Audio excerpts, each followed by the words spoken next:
வந்தே பாரத் ரயில் மீது திடீர் தாக்குதல், 9 இடங்களில் கண்ணாடி உடைப்பு, திட்டமிட்ட சதியா?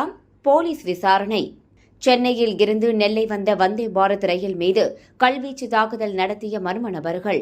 ரயில் பெட்டிகளில் 9 இடங்களில் கண்ணாடிகள் சேதமடைந்த நிலையில் ரயில்வே பாதுகாப்பு படை போலீசார் சம்பவம் தொடர்பாக விசாரணை செய்து வருகின்றனர். தென் மாவட்ட மக்கள் பயன்பெறும் வகையில் நெல்லை சென்னை இடையே தினசரி வந்தே பாரத் ரயில் இயக்கப்பட்டு வருகிறது. தினமும் நெல்லையில் இருந்து காலை 6 மணிக்கு புறப்படும் இந்த வந்தே பாரத் ரயில் மதியம் 1:50 மணிக்கு சென்னை சென்றடைகிறது. தொடர்ந்து மீண்டும் அங்கிருந்து புறப்பட்டு இரவு 10:40 மணிக்கு நெல்லை வந்தடையும்.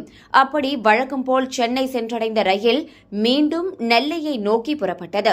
அப்போது மணியாச்சி ரயில் நிலையத்தை வந்தே பாரத் ரயில் கடந்து சென்றபோது ரயில் மீது மர்ம நபர்கள் கற்களை வீசி தாக்குதல் நடத்தினர். இந்த சம்பவத்தில் ரயிலின் பெரும்பாலான பெட்டிகளிலும் சேதம் ஏற்பட்டுள்ளது.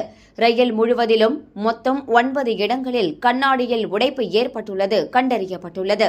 தொடர்ந்து நெல்லை சந்திப்புக்கு ரயில் கொண்டு வரப்பட்டு ரயில்வே காவல்துறையினர் மற்றும் ரயில்வே பாதுகாப்பு படை போலீசார் சம்பவம் தொடர்பாக விசாரணை மேற்கொண்டு வருகின்றனர். இதற்கிடையே நாளைக்குள் ரயிலில் சேதமடைந்த கண்ணாடிகள் மாற்றப்பட்டு ரயில் சேவையை தொடங்குவதற்கான வேலைகள் நடந்து வருகின்றன. நெல்லை மாவட்டத்தில் நாரைக்கிணறு மணியாச்சி இடையேயான இருப்பு பாதையில் ரயில்வே பாதுகாப்பு படை போலீசார் மற்றும் இருப்பு பாதை போலீசார் சம்பவம் தொடர்பாக விசாரணை நடத்தி வருகின்றனர்.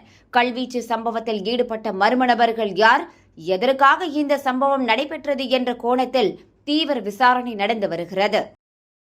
புதிய தலைமுறை சேனலை யூடியூப்ல சப்ஸ்கிரைப் பண்ணுங்க. புதிய தலைமுறை சோஷியல் மீடியா ஹேண்டில்ஸ் ஃபாலோ பண்ணுங்க. புதிய தலைமுறை ஆப்பை டவுன்லோட் பண்ணுங்க. டிஜிட்டல் தளங்களில் புதிய தலைமுறை எங்கேயும் எப்போதும்.